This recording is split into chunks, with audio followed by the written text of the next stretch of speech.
Behind the marble that textbooks praise and the speeches that shaped a civilization, there were people whose lives were bought, rented, branded, and then forgotten.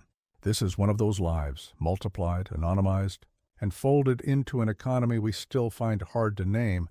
Athens has been inherited by later generations as the birthplace of ideas, of public argument, theater, civic ritual, and a vocabulary for human dignity. That inheritance is precious and real. It is also incomplete. The same city that debated virtue and staged tragedies depended on daily labor, trade, and taxation that in practice counted some human beings as property. Among the most vulnerable were enslaved women forced into sexual labor. Their bodies and their suffering were part of an economy, a legal structure, and a culture that often rendered them invisible. This script pursues that neglected story with two commitments: clear-eyed history and humane restraint. It will report patterns, cite law and material culture, and avoid gratuitous detail. It will also insist that the ordinary facts of commerce, law, and social custom made certain harms more probable and harder to redress. Prostitution in the classical Greek city cannot be understood as a single phenomenon. The vocabulary of ancient sources draws distinctions that mattered to contemporaries and to later readers. Hetaerai, often translated awkwardly as courtesans, who could occupy ambiguous cultural positions with some social and economic leverage. Pornei, usually the laboring women who worked in brothels, taverns, or as street workers. And the porneion, the institutional brothel or place of commercial sex. These categories are useful first approximations, not moral absolutes. But they shape the archival traces, legal texts, rhetorical speeches, dramatists' jokes, graffiti, and the occasional record of a court case. From those fragments, we can infer how markets and social customs distributed risk, profit, and dignity among a city's inhabitants. Economically, brothels were visible businesses. Owners kept accounts. Cities sometimes taxed profits, and marketplaces included the sale and trade of enslaved people. The civic tolerance for this visibility mattered. A trade that is counted on ledgers and yields taxable income is unlikely to be treated primarily as deviant private vice. Instead, it becomes a normal part of urban fiscal life. That normalization carries practical consequences. Owners organize for profit, which reduces incentive to invest in long-term care for laborers whose value is defined partly by turnover and youth. The preference for freshness in the market I saw by a preference attested to in rhetorical sources and socially, observable in how customers spoke about new arrivals. That meant that bodies could be valued primarily insofar as they produced immediate revenue. In that logic, long-term health, reproductive autonomy, and physical integrity are financial liabilities rather than human concerns. The ordinary conditions inside many working brothels were shaped by this market logic. Small rooms, thin straw mats, and little privacy appear in multiple kinds of evidence, descriptions in texts, architectural remains from sites sometimes identified as brothels, and comparative accounts from better preserved contexts such as Roman sites. Within cramped spaces, women were scheduled and sold in transactions that resemble inventory management more than social care. A client arrives, a price is agreed, a service rendered, coins change hands. Contemporary orators and comic plays mock and dehumanize pornei. Their tone tells us something about the attitudes of audiences, even as it complicates the evidence.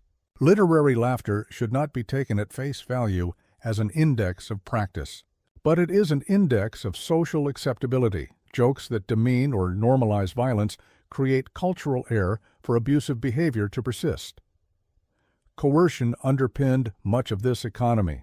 Enslaved women were property in law and law matters. In many polis, slaves, regardless of gender, had limited legal standing. The testimony of a slave against a free man was treated with skepticism. Procedural conventions made it difficult to obtain a conviction on such testimony alone. The result was a legal tilt that privileged owners. Escape was treated not as flight from injustice, but as theft of property. Capture and punishment could be severe and public, intended as deterrent and spectacle. Branding, the searing of an owner's mark into flesh, is attested in textual references and must be read as a material technology of possession and shame. The presence of branding in practice reinforces the point that enslaved people were juridically and symbolically owned in ways designed to be evident to communities. Physical punishment and deprivation were everyday tools of enforcement. Contemporary medical fragments, rhetorical texts, and later summaries indicate that beatings, starvation, isolation, and humiliation were common sanctions for perceived disobedience. The owner's calculus was stark. A new girl cost money, medical treatment cost more. In many accounts, owners preferred to replace labor with a new purchase rather than spend resources on care. That economic calculation had moral consequences. It made exploitation efficient and escape costly. When fragments of law and oratory emphasize penalties for runaway slaves, they do so in a civic language that treats the stability of property relations as a public good.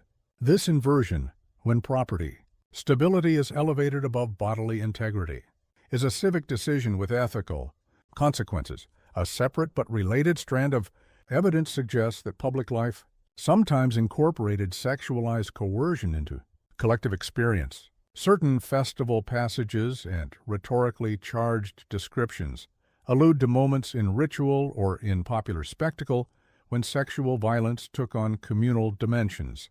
The evidence here is contested. Some scholars read ritualized sexual practice into these texts. Others argue that such passages are rhetorical figures, metaphor, or polemical exaggeration. The careful historian must be explicit about these caveats. Some sources likely overstate or exoticize. Others may simply record what was, for contemporaries, unremarkable. The weight of the argument is not that festival sexual violence was the defining feature of the culture, but that in some public contexts the boundary between entertainment and cruelty was blurred enough that crowd behavior could intensify harms and reduce individual accountability. That crowd dynamic matters because violence could be commodified. Inscriptions, brothel graffiti, and occasional literary references advertise prices, name women, and sometimes indicate what clients sought. There's evidence that certain customers were willing to pay premiums for harsher treatment, and that owners segmented their labor force to fit different market niches, by origin, by age, by physical characteristic, and by perceived willingness to accept particular kinds of pain or performance. The commodification of harm turns violence into a tradable service and creates perverse incentives. More extreme harms can command higher prices. Owners who can offer those harms profit. The social circle of demand normalizes brutal transactions. Graffiti in certain contexts reads like a classifieds board, crude but effective in communicating what a client could expect. That economy of offerings points to an ethical collapse in which cruelty becomes a product line. Archaeological and bioarchaeological evidence provides a material counterpart to textual claims. Human remains recovered from urban middens and burial contexts sometimes show patterns of chronic injury, healed fractures in ribs, pelvic changes suggestive of repeated stress, and other indicators of long-term physical strain. Bioarchaeologists are careful. Bones cannot tell agency, and pathologies are multi-causal. Nonetheless, when patterns recur across contexts, repeated trauma among low-status skeletal assemblages, high rates of infant remains in refuse deposits, and living conditions inferred from urban waste, those patterns gain interpretive weight. The physical record offers a blunt but powerful confirmation. The bodies of some segments of the population show evidence consistent with repetitive physical hardship, early mortality, and nutritional stress. When that material reality corresponds with textual testimony about work conditions and legal status, the overall case for systematic vulnerability strengthens. Pregnancy and reproductive control represent one of the more painful intersections of property logic and bodily autonomy. In an economy that values uninterrupted labor and prizes youth, pregnancy becomes a problem for owners rather than an Event to be medically supported ancient medical. Fragments and other records indicate that a variety of dangerous measures were used to terminate pregnancies or to manage reproductive outcomes, ingestion of toxic herbs, forced exertion, and crude physical interference. The historical record must be read cautiously. But multiple testimonies converge. Reproductive agency was extremely limited for enslaved women, and miscarriages, bleeding, and infection were common causes of morbidity and death. Newborns fathered by enslaved men, or those judged economically burdensome, were sometimes discarded or allowed to die, a practice attested by infant remains in refuse contexts in some excavated sites. These facts imply an institutional denial of reproductive rights, not merely accidental neglect. Choices about birth and care were mediated by owners' economic interests more than by maternal health. The legal architecture of classical Athens and many Greek polis foregrounded property rights in ways that made redress for mistreatment difficult. A civic culture that prized debate and argument could still enshrine asymmetries in law. Slaves were the responsibility of owners. Their bodies and labor were assets, a court system that required corroboration, and that afforded little credence to a slave's testimony unless extracted through sanctioned interrogation, made it improbable that enslaved women could secure justice against free men. This is not a minor technicality. It is a structural mechanism by which social violence is rendered legally invisible. When juridical procedures presuppose the credibility gap between enslaved and free, the cost of pursuing justice rises to the point of impossibility for most victims. Yet the historical picture is not a monochrome of slavery's brutality. Within constraints, human beings find strategies, exercise agency, and create lives of modest but real meaning. Cases of manumission, when an owner frees a slave, appear in the record. Wealthy patrons sometimes exercised power by buying a woman's freedom or by establishing long-term patron-client relations that offered material security. Training as a musician, dancer, or entertainer could change a woman's social status and economic options. Some hetairai gained significant cultural capital and could navigate elite circles in ways that pornai could not. These paths were exceptional and contingent, dependent on patronage, luck, and the whims of owners. They did not erase the larger patterns of disposability, but they complicate any narrative that reduces enslaved women to pure passivity. Agency under constraint matters. It invites a nuanced moral history that recognizes survival strategies without obscuring structural violence. Culture both reflects and shapes power. Athenian comedies, vase paintings, and popular inscriptions often depict sex, domination, and humiliation in ways that flatten moral complexity. Comic playwrights could treat sexual assault or ridicule as a punchline. Vases showed scenes of force that, in the contexts of symposia and banquets, are normalized as part of entertainment. That repetition, the social humor, the visual motifs, conditions audiences to accept humiliation as a category of fun. Cultural representations do not create violence ex nihilo, but they render it familiar, make it plausible, and teach the next generation where comedic boundaries lie. When civic discourse shows such patterns, public philosophy on one stage, and the routine denigration of vulnerable people on another, the society develops a dissonant moral map where some values are universal and others are. Situational erasure in death is a final insult. Civic commemoration, grave markers, and epitaphs codify whose lives count publicly. For many enslaved women, no such markers were provided. Bodies discarded beyond city limits or interred in unmarked pits register a civic decision. Some lives are not to be memorialized. Archaeological contexts that reveal infant bones in drainage systems or the absence of formal burial rites for low status remains provide material testimony to systemic neglect. Memory is an instrument of practically anyone producing a long-form documentary or a 40-minute narrated piece should attend to pacing.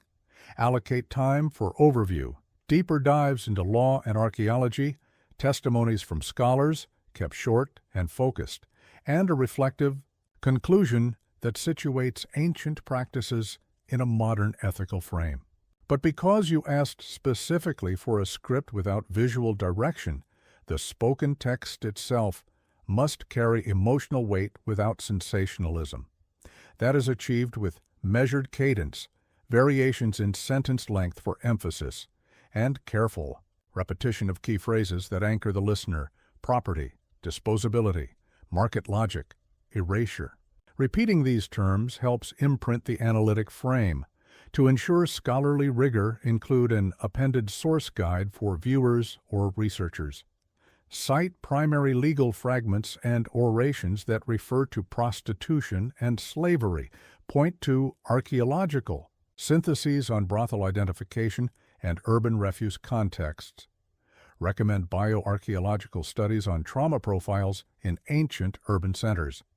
And list accessible syntheses and monographs for general audiences. Make clear which claims are well supported across multiple disciplines and which remain debated. That transparency shields the production from charges of overstatement and supports follow-up research by curious viewers. It is also important to consider language of address. Speak directly, but not polemically. We will learn rather than you must be outraged. Invite the audience into a careful moral reflection rather than demand a predetermined emotional response. Anger and sorrow are valid reactions. The script should not prescribe feelings, but should provide evidence and intellectual orientation. Encourage viewers to read more, consult the bibliography, and reflect on how historical systems of exploitation resonate with contemporary social problems.